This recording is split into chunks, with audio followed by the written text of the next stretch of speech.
Olá, meus queridos irmãos, graça e paz neste período em que o mundo todo está em caos devido a esta pandemia que tem assolado não somente o Brasil, mas assolado o mundo. Eu convido os irmãos a estarem não nesse caos, mas eu convido os irmãos a confiar em Deus e nós começarmos uma campanha de oração onde nós estaremos em sintonia com Deus. E para iniciarmos a nossa campanha, eu queria deixar um texto de 1 Tessalonicenses, um texto por sinal muito conhecido, 1 Tessalonicenses capítulo 5, versículo 17, que o apóstolo Paulo diz assim: orai sem cessar.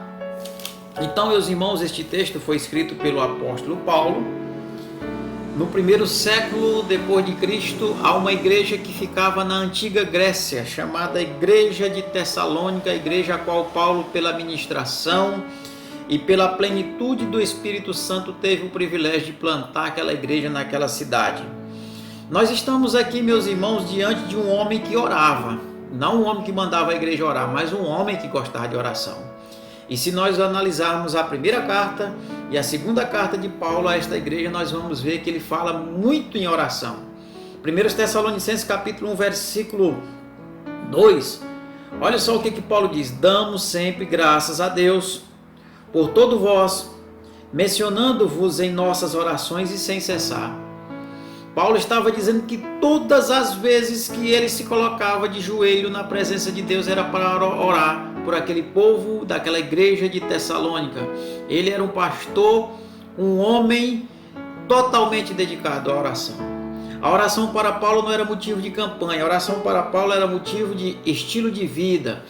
Paulo tinha um estilo de vida e esse estilo de vida se chamava comunhão intensa, constante e contínua com Deus em oração.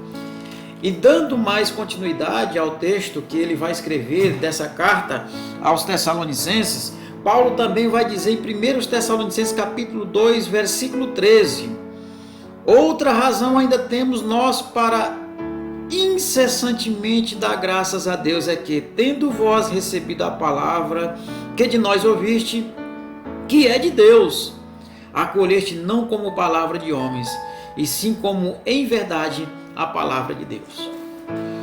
Paulo não orava só pedindo a Deus para abençoar aquele povo. Paulo agradecia, orava em gratidão a Deus porque aquele povo tinha recebido não a palavra de Paulo, mas a palavra de Deus.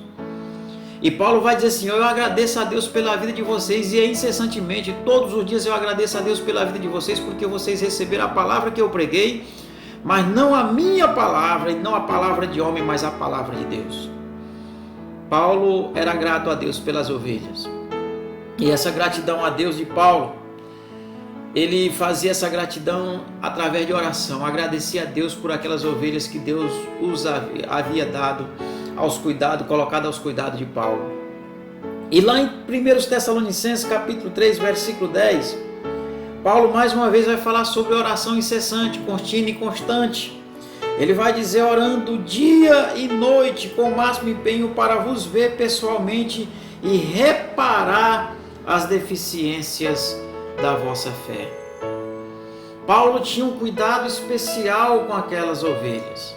E embora ele não estivesse na cidade de Tessalônica, mas ele estava dizendo: olha, a minha vontade, o meu desejo, o meu máximo empenho é estar pessoalmente com vocês, mas como não posso, então isso eu faço orando dia e noite para que Deus possa me conceder este privilégio, me conceder esta oportunidade para que eu possa vê-los pessoalmente, e estando pessoalmente com vocês eu possa reparar algumas deficiências da vossa fé. Paulo orava para que ele pudesse discipular suas ovelhas pessoalmente.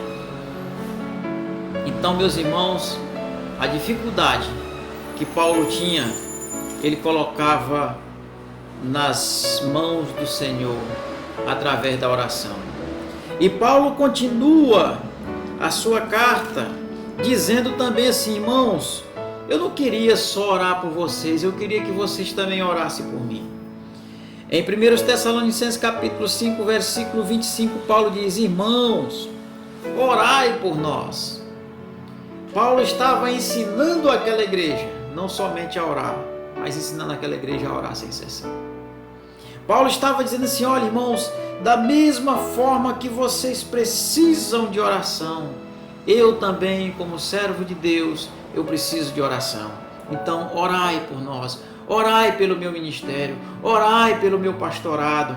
Era como se fosse uma oração de atitude recíproca. Da mesma forma que Paulo orava pelas suas ovelhas, Paulo pedia às suas ovelhas para que pudesse orar por ele. E em 2 Tessalonicenses capítulo 1, versículo 11, olha só o que Paulo diz: por isso também não cessamos de orar por vós, para que o nosso Deus vos torne digno da sua vocação e cumpra com poder todo o propósito de bondade e obra de fé.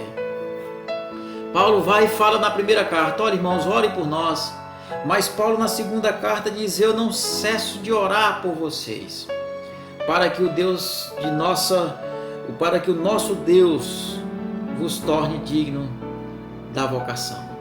Essa vocação que nós estamos falando aqui, meus irmãos, é a salvação em Cristo. E aqui Paulo, em 2 Tessalonicenses, na segunda carta que ele envia àquela igreja, 2 Tessalonicenses capítulo 3, versículo 1, Paulo diz: finalmente, irmãos, orai por nós, para que a palavra do Senhor se propague e seja glorificada, como também está acontecendo entre vós. Aquela palavra de Deus foi propagada, ela foi multiplicada e ela alcançou o objetivo, o propósito central no coração daquelas pessoas que moravam na cidade de Tessalônica. Agora Paulo está dizendo assim: da mesma forma que esta palavra alcançou os irmãos, da mesma forma que esta palavra os levou à salvação, eu quero que vocês orem para que esta palavra alcance mais pessoas em todos os confins da terra. Meus irmãos, trazendo para os nossos dias de hoje, eu queria dizer para os irmãos que nós precisamos, neste momento de pandemia, não recuarmos, mas avançarmos em oração. A oração é a comunhão mental e espiritual do homem com Deus. Um crente de joelho dobrado, ele enxerga mais longe do que um teólogo na ponta dos pés. Muita oração, muito poder. Pouca oração, pouco poder. Nenhuma oração, nenhum poder. Da mesma forma que Paulo incentivava a igreja de Tessalônica a orar, a palavra de Deus nos incentiva para que nós oremos hoje. Devemos levantar um clamor para que o nome de Jesus seja glorificado em todos os confins da terra. Devemos levantar um clamor para que o Brasil possa realmente se dobrar aos pés do Senhor Jesus Cristo e almas se converter para a honra e para a glória do Senhor. Devemos levantar um clamor em oração para que a palavra de Deus alcance o coração dos perdidos e pessoas rendam-se aos pés do nosso Senhor e Salvador Jesus Cristo. A nossa igreja, irmãos, não pode recuar. A nossa igreja tem que caminhar, entendendo que nós, como servos de Deus, em comunhão contínua na oração com Deus, nós podemos, irmãos, ver o Brasil sendo evangelizado e almas se rendendo aos pés do Senhor. Eu quero orar com os irmãos neste momento, pedindo a Deus para que Ele nos abençoe e desperte em nós a vontade de estarmos em comunhão com Ele em oração. Soberano Deus, eterno Pai que está nos céus, neste momento, ó Pai, nós pedimos ao Senhor que nos abençoe, nos proteja e nos guarde desta pandemia. Aquelas pessoas, ó Deus, que foram infectadas, que sejam curadas para a honra e glória do Teu santo nome. E aquelas que ainda não foram infectadas, ó Deus, que elas, ó Pai, sejam protegidas pelo Senhor. Te pedimos, ó Deus, que o Senhor nos abençoe, nos proteja e nos dê sabedoria para que possamos alcançar os perdidos em todos os confins da terra. Te louvamos por tudo, em nome de Jesus. Amém. Que Deus o abençoe, em nome de Jesus.